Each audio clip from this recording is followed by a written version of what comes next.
The girl saw the maid getting ready to leave. When she reached the stairs, suddenly the girl rushed out from behind.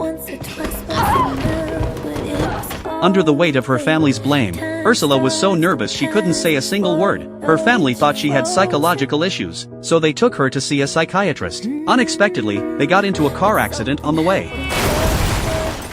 After Ursula died, she miraculously came back to life.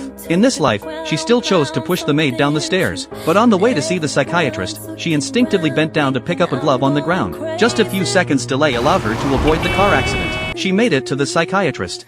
I hear you tried to kill your maid. Ursula said she did it to save the maid, because she could sense danger approaching. It turned out she had been reborn 7 times. In her first life, she died at birth from umbilical cord strangulation. In her second life, she drowned while playing with her sister at the seaside. In her third life, she tried to retrieve a doll her brother had thrown off the bed and fell from the windowsill to her death. With each rebirth, she seemed to lack full memory of her previous life, but she could instinctively avoid fatal dangers. She remembered that in her last life, the maid went to London and happened to encounter the worst flu outbreak in British history. After returning, she infected and killed everyone in the family. To prevent all this, she chose to push the maid down the stairs after being reborn. Although Ursula was misunderstood by her family, she ultimately saved all their lives. In this life, she made it through childhood safely, but the obstacles on her path to adulthood were far more than just accidents. On her 16th birthday, her college-aged brother brought home several male classmates. Ursula, now in puberty, noticed one of the boys. How old are you?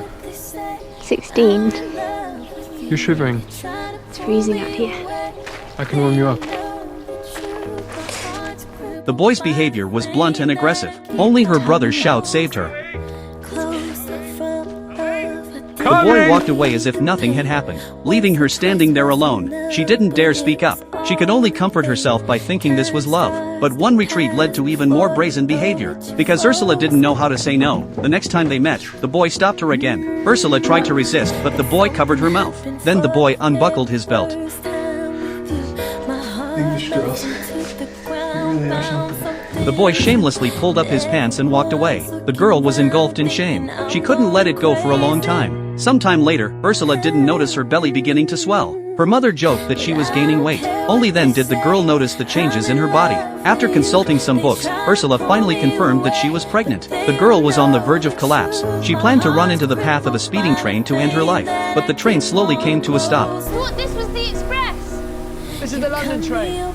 The girl remembered she had an aunt in London. Her aunt was open-minded. She had never married. She made a living by writing columns. Women like her aunt were not accepted by society at the time, but now she was the girl's only way out. Her aunt took her in and helped her keep the truth hidden. Her aunt arranged the procedure for her. She was shackled at the ankles. A mask was placed over her face for anesthesia. Then she passed out. The immense psychological stress and post-surgical inflammation caused her to vomit for days. A high fever eventually made her lose consciousness. Seeing things spiral out of control, her aunt had no choice but to contact Ursula's parents. They rushed her to the hospital. That was how her life was saved. But when the girl woke up, her mother said something that made her feel like she had fallen into an ice pit.